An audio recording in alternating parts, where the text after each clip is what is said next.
Bismillahirrahmanirrahim. Alhamdulillah Rabbil Alamin Ar-Rahmanir Rahim. Assalamu alaikum wa rahmatullahi wa barakatuh to everyone. So, Jazakallah khair for coming to the seminar. Thank you very much.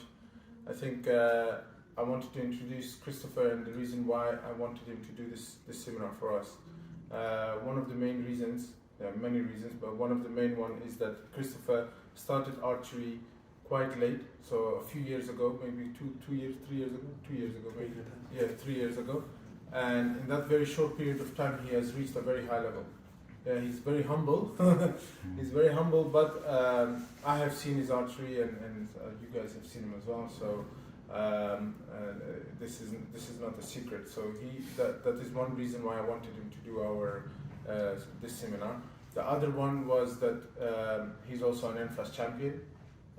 He has worked tirelessly to get the NFAS recognize the thumb draw class, and that's why we can now compete nationally, all the thumb archers. He also set up a specific field archery club so that we can get more thumb archers through to NFAS. He's also competed internationally. Many of us haven't done that yet. So he has that experience behind as well, and behind his back. And then he also has helped translating what I think is one of the important books is the Archer's Reflex.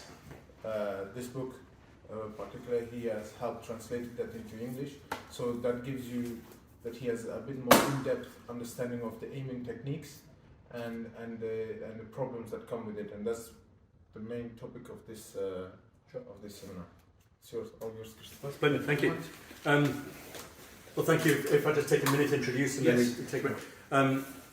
So it's a privilege to be here. It's great fun to be with you again. Zagard, for whatever mad reason, asked me to talk with you about two things this evening.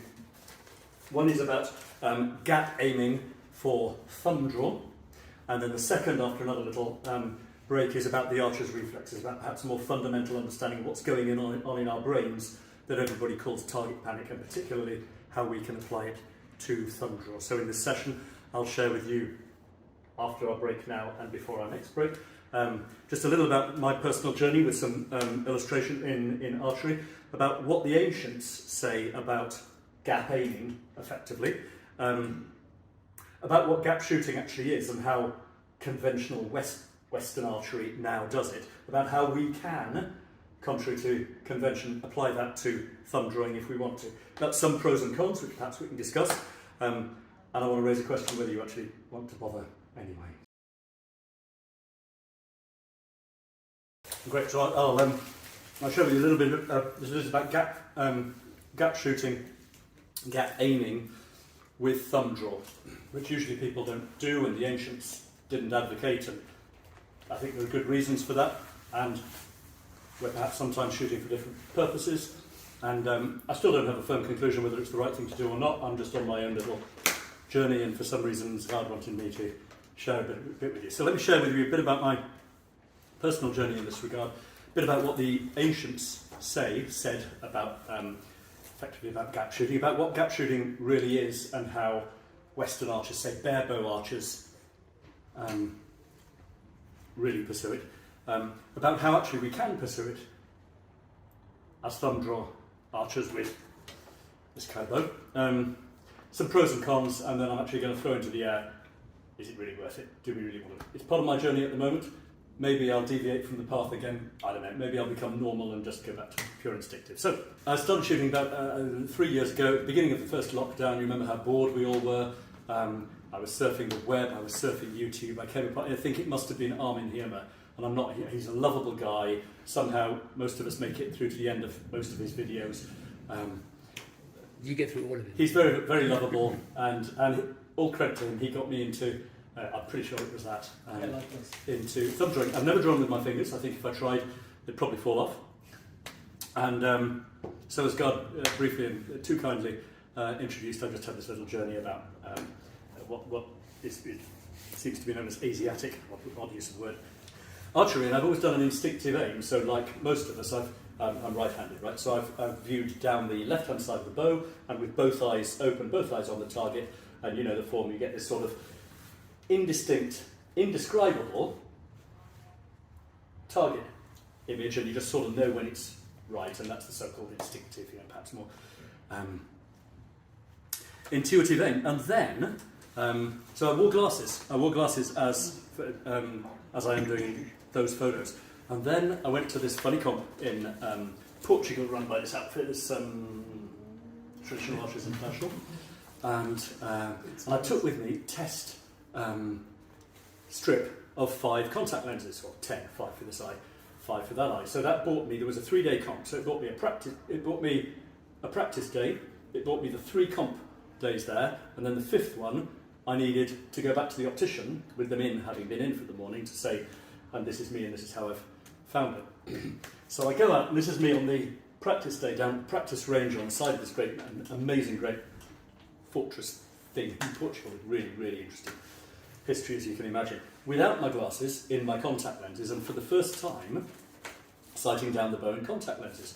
And it's not that the vision had changed, but it's that I didn't have these frames, so I could get my head into a different bit of space. This was really freaky for me, and it utterly screwed my aim on the day before the comp. I'd just flown in, practice a bit, whatever. And I had 2 paths I could take. I could either abandon it all, do the contact lens tests when I got back home here, and carry on with glasses, or I could just stay in for the ride, get used to this new sighting, whatever happened in the comp was what would happen in the comp, but I'd have started this next part of my journey a week earlier. So I gave myself 45 minutes early that morning after I'd discovered, oh dear, this is a different experience, which I didn't expect. I thought, right, after 45 minutes, you can't afford much more than that. You make a decision. Either you go back to glasses or you just stick with the ride. I stuck with the ride, and we had a really fun weekend. I'm going to tell you a bit about this lady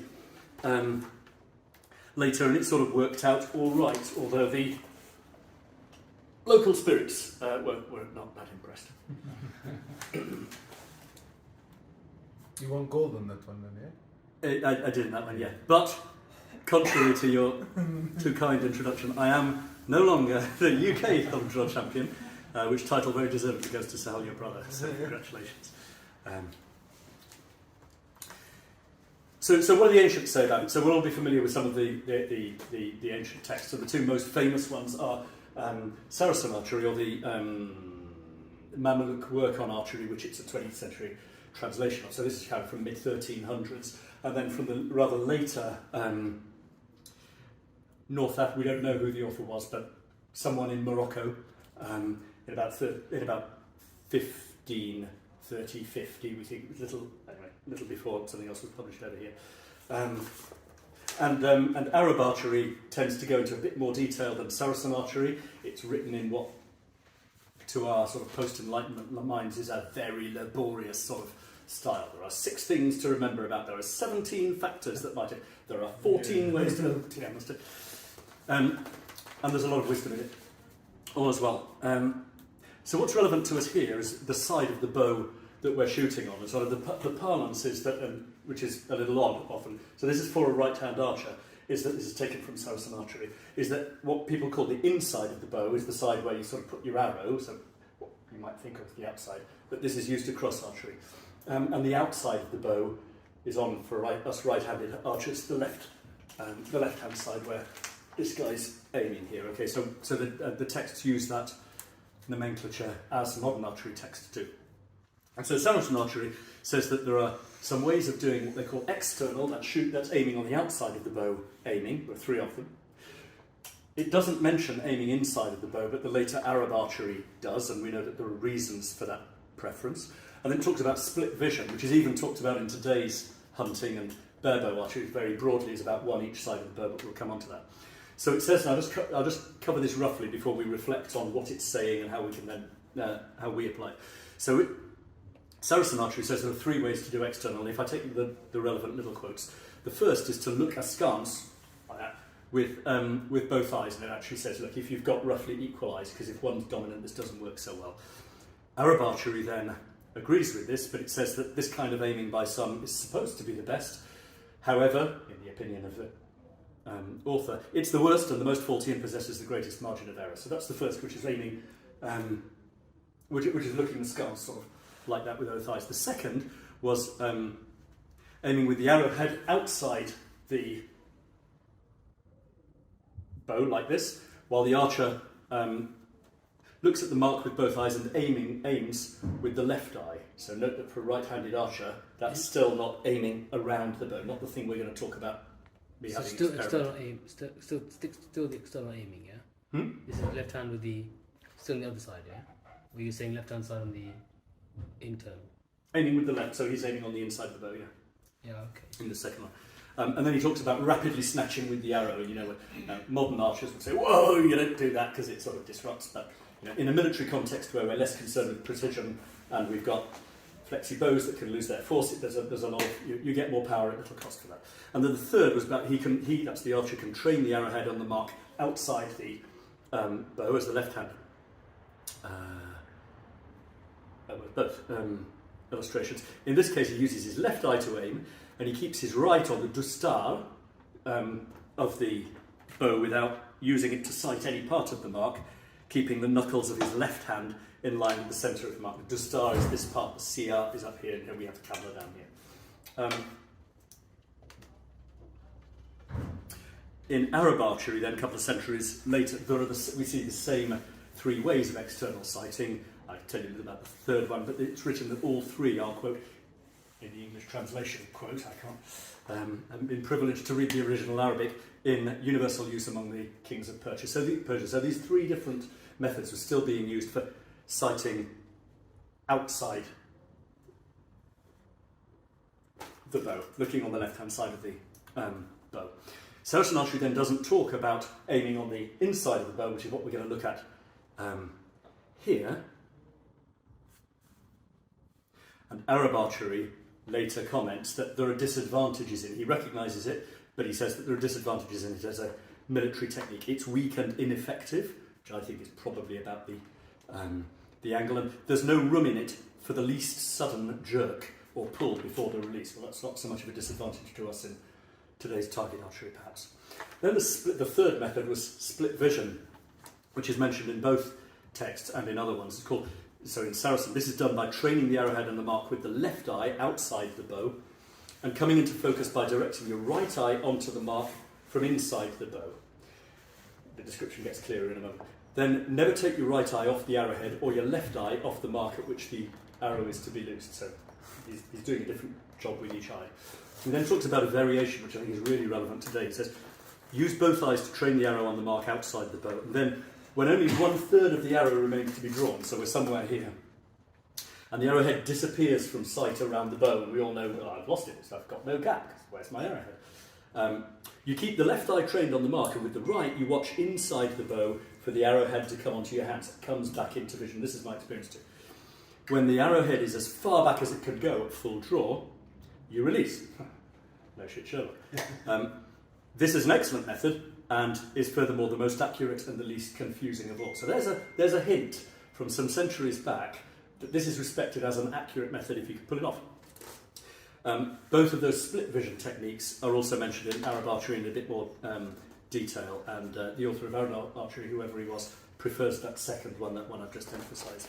In a book that I've loved, the very inelegantly titled The Art of Shooting a Short Reflexed Bow with a Thumb Ring, or TAOSASRBWATR for short, by a lovely Polish guy called Alan Swoboda, in some very hard to read, I'm afraid, English as well, perhaps as hard to read for us as the original Arabic. But it's a real lexicon. He goes through all the techniques of aiming, of holding the bow, of drawing, of releasing, all the different grasps of this hand, all the different grasps, incredible lexicon. And he describes all those three. So let me show you a little video. So the ancients we see were aiming intuitively from the left-hand side of the bow. Okay, this is a Western archer's, so you've got to forgive we're seeing down the wrong side of the bow. You can see how the target comes into focus, and all that we're focusing on, isn't it? I think this is our common experience, is the target. And we know that arrow thing's there somehow, but we're not really focusing on it. We're just focusing on that spot. Everything else is blurry, and we have this kind of undefinable sight picture. And yet, when we've done it enough, our brains know that that's the right sight picture, and somehow it works. But guys, I've started to do it the other way, and when I started to do it the other way was at that comp over in Portugal. As you might see later, my anchor point could come up, I could sight right down the arrow, and that's what was really beautiful about it for me, and that's what I committed to through that competition and now since. So that's the lateral aiming. Now let's look at the elevation, the up-down, because that's what the gap thing is about. So let's see very briefly what the ancients said about that too. Well, Saracen archery says that you can do your vertical aiming, your up-down gap, at the beginning or the middle or the end of the draw. That's not just a statement of the obvious. He then describes a little how to do it. He prefers at the end. He refers to that as a military technique, and it's superior. And horses for courses, we know we have different purposes of archery. He also talks about about aiming throughout, but specifically says that this is good for target shooting only. Which really makes a lot of sense. And we know through other Persian texts, I looked at one just in prep for this, that people then used their hands, their fingers of the hand, and the knuckles of the hand as a guide, basically a gap shooting guide. So they'd have. Indeed, Arab archery mentions doing it by the knuckles. So in another Persian manuscript, there are descriptions of elevations for different distances. So, for example, if a target is at 100 gaz, which we'll come back to, he as the archer places his index finger and the arrowhead towards the heart. So that's kind of a point-on idea, being dead on. Where I see is where I will aim. And then he discusses different uses of short fingers and long fingers for estimating how much I want to aim off in order to shoot it up to 400 gaz. A gaz was 1 dira. We know that there were 60 dira in the side of a square dira. We don't know exactly how big a dira or a bira was. We know that there was later an Ottoman gez, which was derived from a gaz, but was it exactly the same straight, the same length? The scholars who know 1,000 times more than me reckon that they were similar. The Ottoman was probably smaller. So the distances we're talking about are probably 70 metres, 80 metres for that point on that he was talking about, and out to 4 times that with a gap. And you and I, perhaps if we shoot a 70 metre putaton, it's long for me, and then we shoot before, we know that we have rules of thumb of elevation off the back of our hand, and that's really what people are telling us about. So when we look at that aiming, that elevation aiming, what we're doing is looking at the target and bringing the arrow. I might have the wrong video here, sorry. Come back, try this one. So we're aiming off the target, admittedly my illustrations with a Western bow, and because I clipped it from somebody's YouTube channel, and we're bringing the thing up to hit the bullseye, hit the heart of our enemy, or offset by a certain factor depending on the calculation of the distance. The big question for us is, do we want to bother calculating that distance, or do we want to let our reptilian brain at the back do the work, but accept it's going to take us a while to train it? So we know that if we're going to train that instinctive system in our brain, we've got to do a lot of repetition to train it. But we know that when it works, like throwing a ball at something, throwing a piece of paper in a waste paper basket, when it works, we just do it intuitively. We don't need to worry about the distance. And this is the big struggle that perhaps all of us I've been playing with. And do I want to go to that Western gap shooting method and try to apply it to thumb draw? And because of the amount of work that it takes to do, and because none of the ancients was really saying, you should do this, perhaps you shouldn't do this, and we should all go and have a coffee and a nice chat now. But Scott did ask me to talk about it. Oh, I might also mention that of the four of us who were at the top of the recent champs table, the top, of course, is Sahel Scott's brother, who is our national champion. But 3 out of those 4 do more of an instinctive aiming than a gap shooting. Safraz particularly is an incredibly admirable, utterly, totally instinctive shooter. He's an absolute phenomenon. What are we going to do with gap shooting? Well, so what is a gap? If I'm here and this is my very beautiful eye, and over here, somewhere over here, is a target with rings on it. And here's the ground with grass on the ground. There's a straight line, let's say, between me and the target. what my arrow is going to do is it's going to fly up and then it's going to come down at some point. Will ultimately hit the ground. Let's say that I've got the target at that distance where my line of sight, because that's where I'm looking, gets the arrow to end up where I was heading. So first the arrow is going up, after a while it's coming down, and somewhere over here it's got a maximum height. What did I think I'd introduce you to in time? So we've got a launch angle, the thing's going up at an angle into the sky, and that distance is perhaps typically 40 yards. It's less for me with my setup. It'll be more if you have a lighter arrow and a stronger bow and so on. And maybe this maximum height here is 20 yards. So if I'm aiming for the target at 40 yards, I can look at it, and the arrow will go up and down. I might fool myself it's going straight. It's going up and down, and it'll hit the target. If I'm aiming at a target here, imagine I have those target rings around here, it's actually going to impact high. If I'm aiming at a target here, and also viewing the bullseye of the target, I'm actually going to overshoot the target. It's going to end up in the grass behind me. So I've got these gaps, this set of gaps here, which rise to a maximum height and then fall down to the target, and then they really accelerate as our arrow starts to fall. And so what we have to do to compensate that, of course, is just invert these gaps.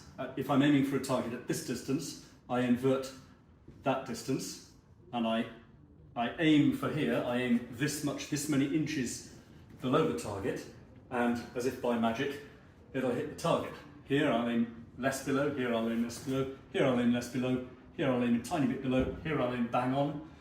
And afterwards, so I've got a sort of inverse curve like that, the mirror image of this, and then of course the thing shoots up to the sky, and we all know when we're shooting at 60, 80, 120, 140 yards, we're going for absurd elevations. So in a nutshell, that's gap shooting.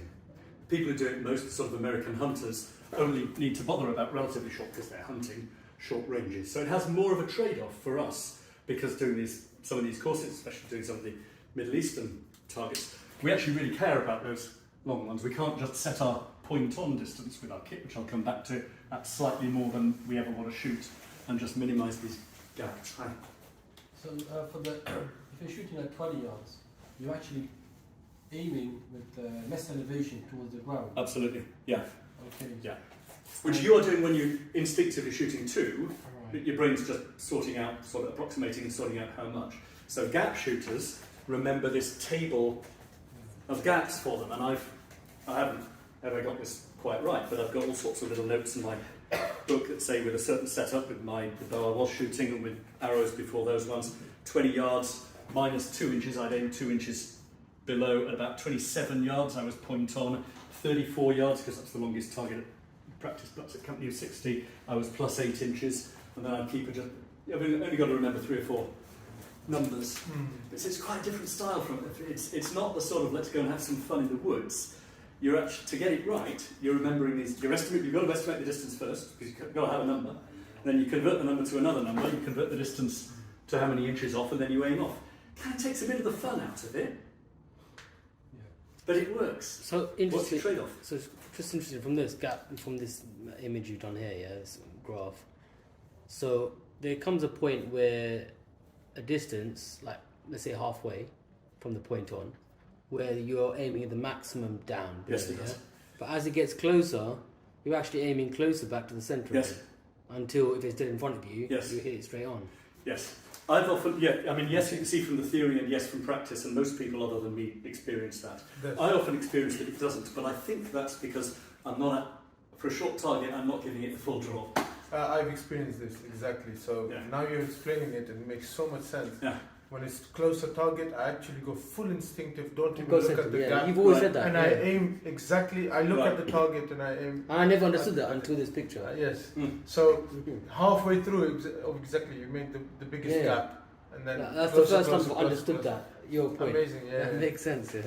Thanks for that. It's also, sorry. So, yes. So the elevation to the 40 yards, obviously you want to give it high elevation to shoot. But how do you calculate that? How much should you be aiming higher to hit the 40-yard target? You do it by trial and error. Trial and error. You back off another 10 yards. You aim where you think you ought to aim, get a few arrows down so you know it's not an error, and then you figure, right, I'm so many inches off. So now you add a few more inches. So maybe at 50 yards, I can tell you, 34 yards, I want about 8 inches above the target. At 40 yards, I want something more like 16 inches above the target. At 45, it's really starting to accelerate up. Yeah, I mean, for me, that's logical, isn't it? Yeah. That part. The thing that was is the most interesting point there is for me is that coming from that maximum elevation or difference that you make gap, the maximum gap, as it gets closer, your gap now becomes smaller.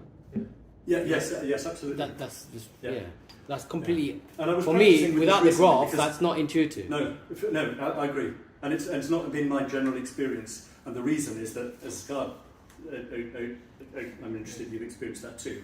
I think at short range, where it's just instinctively we're pulling less. I've seen it at Sahel as well. You both do the same thing, yeah. Yeah. And Sahel told me the same thing. He said, when all the close shots, just aim straight at the point. Yes. Whereas for me, because I'm thinking logically, I'm aiming I'm gapping down. I'm thinking of gapping even further down when it's closer, and I miss. Yeah, right. Yeah. I think now I that's understand. Sick. So the trouble is, we can't do that. So here's a typical sight image. That target at that point on the distance archers call point on. Okay, yeah. So the arrow tip points at the. But we can only do that if we can actually see the target, which is why I looked first with us at sighting on the right-hand side of the bow for a right-handed archer. Because when we can't, if you can't see the point of the arrow, you can't see one of the two things that gap is between. It's between the point of your arrow and the target. If you can't see that, you can't do this. But once I could get my head over the right-hand side, I could suddenly do this, and I needed to play with, wow, am I going to use that? Am I going to experiment with it? All the best archers do it. All the most accurate competition archers do it. So I'm going to try to combine our art with that, and that's what I've been trying to do. So we look inside the bow, and here is me looking inside the bow. So of course the picture's inverted, but you can, and I couldn't take it. I didn't for whatever reason down here. But if you imagine that, that's going pretty accurately down to my eye, and the picture and so I now have a fairly high anchor point, which I have somewhere under the cheekbone, and pushing up into the cheekbone, so it's vertically under the eye. When I start bringing it out here, because there is an advantage to being right by your eye, but it's laterally too far out, and I have an alignment problem. Because of the bone coming out a little bit, isn't it? Yeah, my good-looking cheekbones. You know, it's just my sculpted face. I'm sure I could adjust something. And what I have to do that is it only ever works with the bow shoulder locked down with the scapula and left. So if I'm doing this kind of position, it doesn't work. I just can't get the vision around there. Oh, okay. But with the bow shoulder locked down, so I'm really in a straight line position. I'm not in this sort of oblique. I'm in that absolutely closed position to the target. And with the thing down here, then I just get that picture that you can. That was the best I could have illustrated earlier. So before we look at pros and cons, that is gap shooting. So we've looked at sort of what the ancients said, which was nothing about it, which indicates it wasn't a very wise idea. It wasn't considered a very wise idea. They did recognise that it is possible to sight around the right-hand side, but the only reference to that I find in at least the most famous texts is that that's only really to be recommended for target shooting. You know, hey, target shooting is what we do. Western archers do it, but we've got the problem that we can't see the point of the arrow normally. Because the bow handle gets in the way, but actually with this thing round enough with the right, and when I take my specs off, you can see the point of the arrow, and this whole new game opens up. Question is, do we want to do it? Question, if you don't mind, why would there be a difference between target shooting, yeah, and I bring your arm further out this way so you can look down the arrow, and war, or fast shooting, whatever. I feel that Zgad was a way better authority on that. I don't really understand. I mean, if I were shooting in battle, I'd have a lot more attention to getting the arrows down, right, keeping the missiles flying, get the enemy's head down, than I would to the absolute pinpoint. But they were, I mean, the Mongols and so forth were known on horseback, going at speed, and yet being extremely accurate, and going in between the shield, the gaps in the shield.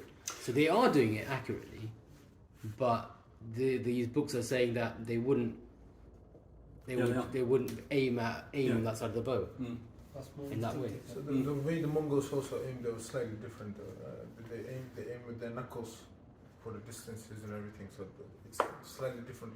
The aim in warfare was like if you look at the Ottoman, the way they explain it, for example, is that the aim of the arrows is one, obviously to hurt the animal, if they're riding, or to stop the army.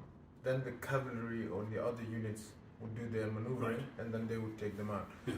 But the aim was to basically harass, rather than actually take aim, wait there for a few seconds, and then release. If 1,000 of them are doing that, that's going to take a long time before you can even... But I get that. But my point is that how much... I mean, even if you did it fast, okay, you're doing it... Why wouldn't you do it fast, the arm a bit more further out behind you, so you are looking down the thing at the same speed? Maybe not concentrating as much, or not holding, but having the same position. I mean, I do think there's something about the angle. So, for example, on horseback, and I have zero experience of being on it, but on horseback, for anything but a target that's right over there, I can't get my shoulder back. Yes. Because I can't. Physically impossible. So I think I've got an alignment issue with it, and I think my other one is that if I'm cantering right across the enemy, I just want to lay the arrows down. If you're on the horse, I don't want to be doing this. If you're on the horse facing this my way, aim while I'm getting shot at. So I want to harass. Yeah, so if you're facing this way on a horse, it's very unlikely that you're going to be shooting unless you've gone past the target. I agree. So when you come to it, you always are So also most of these books, they were written for military purposes. Yes, okay? They weren't written for target archery the way we do it now, sports and all that. No, they were written for military purposes, and therefore they wanted to train their future military, pass it down. But they want them to be accurate as well, not just fire the arrow, isn't it? So they would get accuracy without looking in this way. Yeah, absolutely. They wanted accuracy and they wanted lethality. Which partly means that I have to survive as well as kill you. Hey, Western target archers then play with this a lot. You know the stream walking thing where they pluck from further below the screen. I've played a little with this. What that's doing is effectively moving this curve. So if I take this curve, right, this is the never mind. This is what my arrow's doing, and if I just take that on a piece of cardboard and rotate it around a drawing pin there, yeah. So what I'm doing here is I'm making sure that those are much smaller distances this side of a certain range than I otherwise have to face. So a couple of inches doesn't make a lot of difference, but 8 inches makes a difference between a heart kill and a miss. Yeah?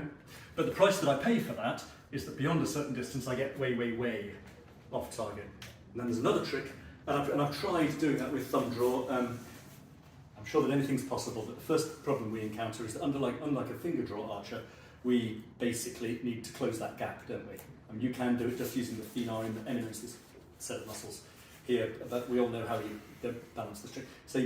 So if you need your index finger against the knock, not just for some silly NFAS rule, but to stabilise the arrow, there's a limit to how far you can come down the string. I've tried doing it, no great success, perhaps I should try harder. The other thing that Western archers do, and this is more a hunting than a target archery technique, is do what they call a fixed crawl. So instead of saying, right, the further the distance is from my point on, the further down the string, the more centimetres below the knock, I'm actually going to draw the string. Instead they say, I'm just going to set a fixed distance. So I'm going to pull it an inch below the knock instead of right underneath the knock, regardless of my distance. What that also does is pull this curve down. And for hunters who only care about this kind of range, that's fantastic. So it means you're still leaving a they're not now modifying this as a deer runs towards them or away from them, as they estimate the distance of a deer in the night. But their error is a lot smaller. However, that error is only smaller within a certain range. I don't feel that's a help. I've tried it. I don't feel it's, and I'm going to show you a guy who's done it. I don't find it very helpful for our general purpose because it massively increases our error out there, and that's a price we can't.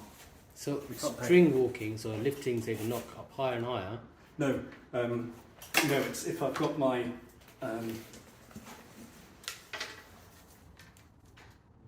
my rings in my pocket. But anyway, if I normally draw here, then for a certain distance I'll draw here. Well, I do one thing. And that will bring the curve down. Yeah. Oh. Well, so what I leave you with is: do we want to do this gap thing anyway? Because look, I've been on this journey. I'm actually sticking with the journey. That's not a commitment for the whole of the next year, but it's worked for me, and I'm learning through it. If you look at somebody like Sarfraz, who's right the opposite end of the extreme, just pure instinctive, he doesn't have a fixed anchor point, he doesn't always anchor by his face, he doesn't anchor at all, he hands moving all the way through, and he's straight on the target.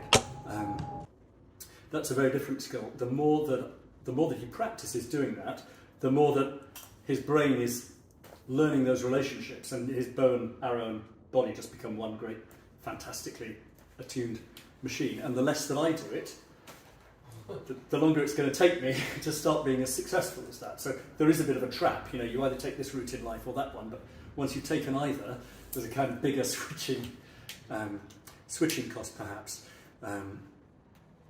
Intuitive methods, I'm quite sure that the ancients had it right. I mean, hell, they had a whole lot of experience to get it right, but actually I don't think that enough of the environment or the technology or anything has really changed to change any of the assumptions that made them right about it in the first place. As they said, as was the author of Arab Archery said, the one that I refer to is good for target archery and superior for target archery, but it's not really a military technique, and I respect that clearly, and I think it remains the case these days. But usually I'm not shooting people, and these rubber targets in the woods tend to stay still, and this game's kind of working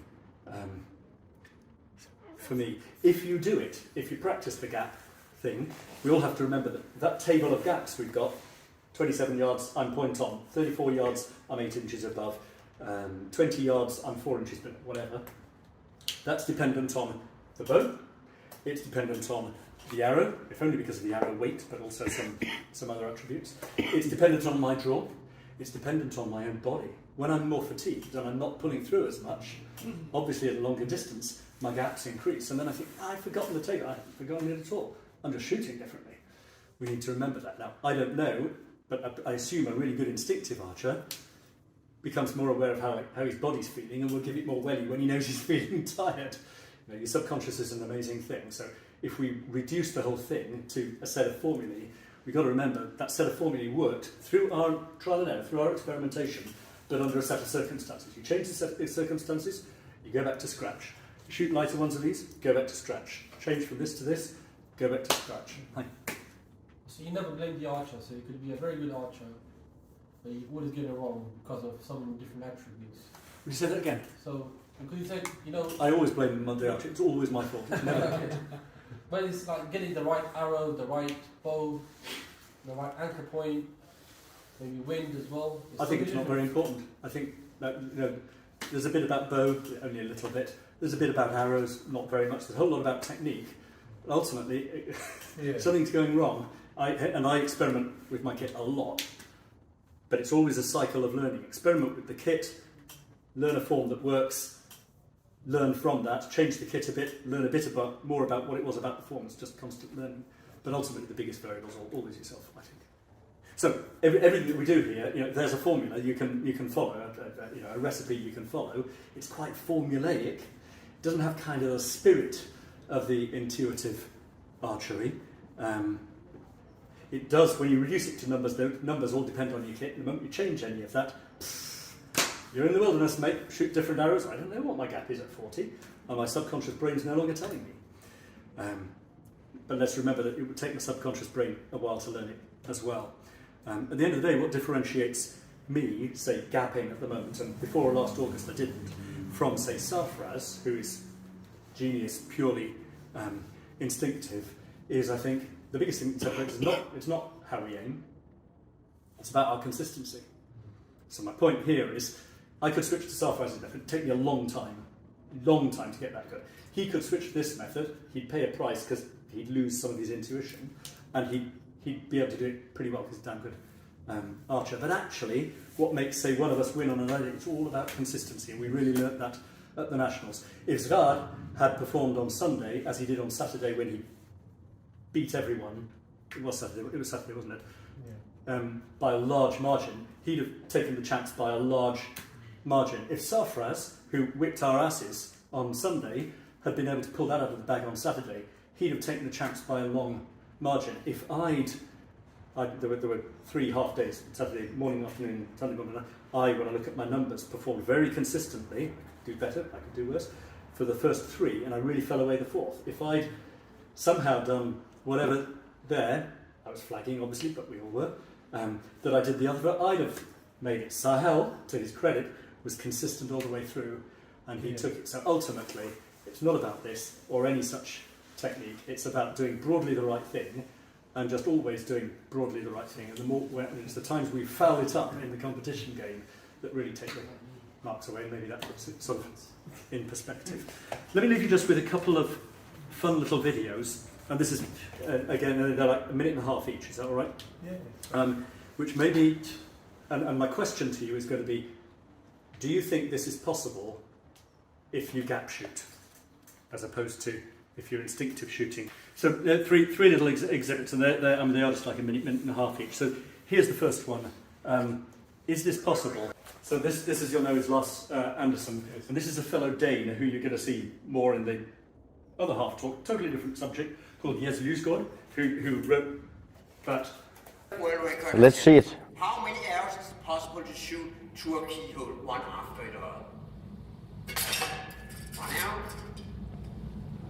2 arrows, 3 arrows, actually has 2. It's very interesting to see. The other video was from the front, but this is side camera. Yeah, that's a slow motion camera too. 6 arrows and 7. And now 7. If I should explain what I'm doing, the reason I talk is the same as why I shoot fast, because this is about my brain. It's not basically not for talking. I realized that it was better for me to talking, because if the instant I start thinking about the keyhole, then I don't hit. So I just wanted to include that sentence. So, as he's the ultimate instinctive archer. The moment he even thinks about the keyhole, never mind calculating anything, he can't do it. That's why he talks. It's to distract his conscious brain from having anything to do with this iron body. So my question to you, it's a rhetorical question, I think we all share the answer, is if he were gapping, could he do that? even though we both do instinctive archery, we do it very different. Yeah, and the difference is very visual. The way I do it, I have this little longbow here from Falco here. I'm sponsored from Falco and I'm very happy for that. And I try to make my release very firm, and I get up in my anchor point here, there, and I try to hold the arrow, and when I aim, I use this gap shooting, split vision. It's have different names, but gap shooting. And I aim, and I release like this. That's the way I do it. And I think it's very complicated. Yeah. Again, I have no knock point, no arrow rest, I have no fixed draw length, I have no anchor point, and for me, archery is very, very uncomplicated. I just shoot and yeah, you hit. This guy's amazing in that regard. And so, I mean, you might think, yeah, but there must be known distance there. You don't need to gap. I mean, other than the fact that this guy just did that. You don't need to gap. So what about when you're moving around? Stand here. Yes, you stand here. Yeah. Okay. And I'll show you something. Yeah. This is my target. And I'll move it. Yeah. Okay.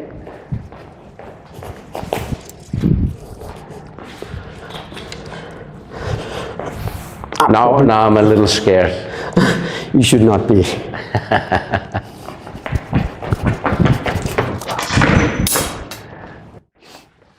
Smart ass. Yes, that's two purposes of doing it. Obviously, first of all, how many trials did I use? 1. Yes, so obviously I show off too, but this trick shoot, So could you do that if you were having to calculate a gap? Of course you couldn't. No. Now he's the pinnacle. I mean, the guy's incredible, clearly. But certain things can be achieved by just letting your subconscious get really, really, really, really, really good at it. I don't think anybody would claim that anybody could have gap calculated. You couldn't take any Olympic archer and stick those things down a keyhole, or run up on climbing bricks on the wall, shoot at a piece of string, and shoot it. And my last thing on this, in this talk, so as you'll see in the second talk, different subject, I did something with the other guy, with Yez, last year, and afterwards, after that, this video came out, and so, and we were writing about something, and I asked him. By the way, I should have said I loved your video with Lars. That's really worth a discussion. I take it he did really shoot his second arrow right against his first from that sitting position with no preparation, and that he did really shoot through the string, suspending his moving sack while jumping off his climbing wall, actually, before your eyes. And he responded, concerning Lars' shooting. When we were sitting down, I shot the first arrow, he writes, and yes, he shot the second arrow just by the side of mine with no preparation. And the string that he's shot that through in his first take. The keyhole shooting, he'd prepared and practiced for half a year to do that. I saw him before the record, because that was a record doing 7. I saw him before the record shooting 12 arrows in a row through the keyhole. And he wrote, he's good, yeah, I got that bit. He's good and he practices all the time, and he's quite a good painter. So I've talked with him about his lifelong hand-eye synchronization, which he may have a huge advantage in his archery. I was writing because I was privileged to know the guy, and I thought, come on, I want to know there's no camera tricks in this, and I know you'd tell me, or at least you'd say, I can't talk about that, Christopher, there's no camera tricks in that. And I don't think anybody suggests you can do that with gapping or anything that uses the conscious brain. On the other hand, it takes a while to get that good, and I don't think most of us can achieve it in a lifetime. So there you are. So I'm on this journey, doing this gap shooting thing, applying it to thumb draw, managing to look round the right hand side, which I can do under certain conditions I've shared with you. Whether it's the right thing to do, whatever the right thing to do is, I don't know. Perhaps it's not quite as much fun. I think it's not quite as much fun. I don't want to get too serious and calculating about it. I just want to stay sort of reasonably good when these guys are chasing me.